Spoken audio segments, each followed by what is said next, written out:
You know, when you think about solving a crime, you probably picture fingerprints and DNA. But these days, some of the biggest clues aren't found under a microscope. They're hidden inside a hard drive. That's the world of digital forensics. It's this incredibly meticulous science of digging up and preserving the truth that's buried in ones and zeros. But that brings up a really tough question, one that's totally different from anything in the physical world. So, yeah, how do you bag a digital clue? I mean, it sounds easy, right? Can't you just copy the file? Well, not so fast.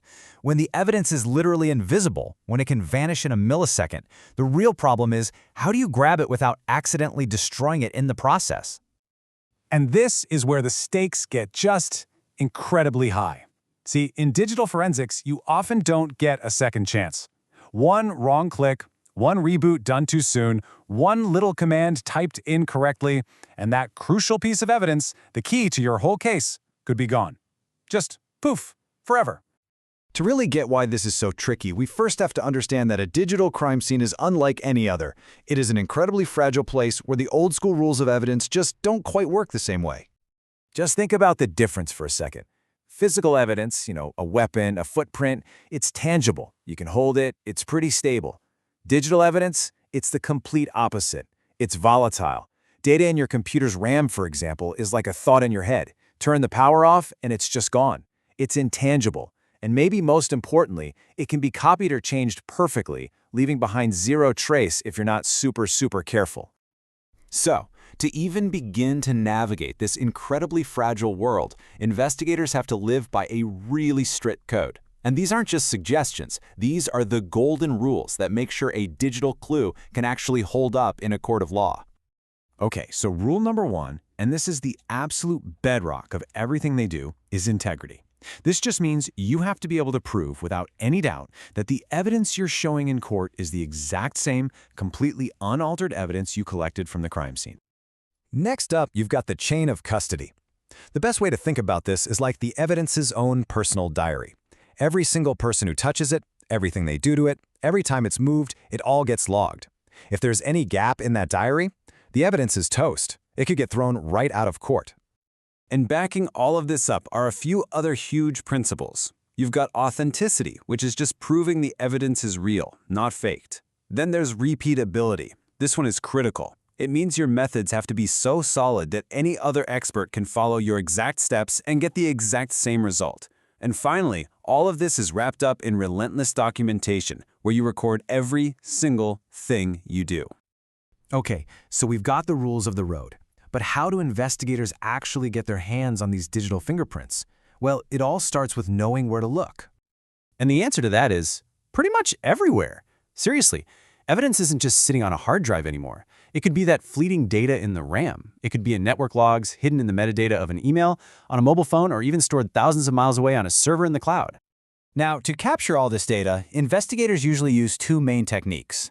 For this stable stuff on a hard drive, they do what's called disk imaging, which creates a perfect bit-for-bit copy. It's like photocopying the whole crime scene. But for that volatile data, like what's in a computer's memory, they have to perform a live data collection, and that is way more delicate. It's kind of like trying to catch words as they're being spoken out loud.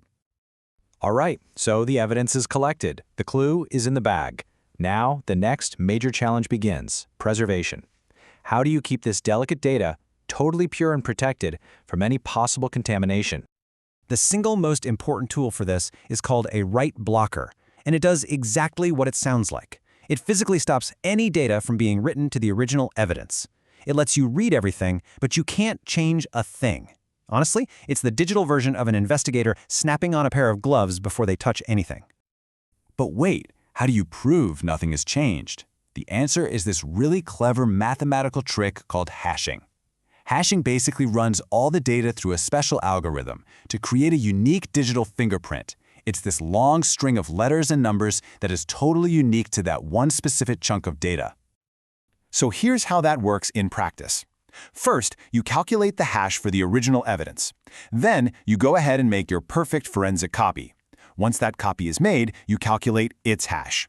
And here's the magic moment. If even one tiny bit of data is different between the two, the hashes will be completely different. But if they match perfectly, you have mathematical proof that your copy is an identical clone and the original hasn't been touched. And of course, the physical security is just as important. All this evidence gets stored in locked, tamper-proof containers or on secure servers. It's protected from things like heat, humidity, and magnetic fields. And every single time someone accesses it, that action is logged in that all-important chain of custody document. All right, I know that was a lot. We've covered a ton of ground here. So let's pull it all together into a simple playbook that summarizes these absolutely essential best practices. When you look at it, it really comes down to this. Collection and preservation are your main goals. To get there, investigators use those key tools we talked about, like hashing, write blockers, and imaging. And the procedural glue that holds it all together and makes it legally sound, that's the chain of custody. So if there's one thing you take away from all this, it's this. In digital forensics, the tools are important, sure, but the process is everything. It's this careful, repeatable, and thoroughly documented process that's the only thing that separates digital fact from digital fiction. It's what turns a fleeting string of ones and zeros into undeniable proof. And that brings us to a final, really important thought. We just saw the incredible lengths investigators have to go to just to preserve digital truth. But as technology races forward, with AI that can create convincing deepfakes and alter data in ways we're just starting to understand, is this whole fight to preserve the truth about to get a whole lot harder?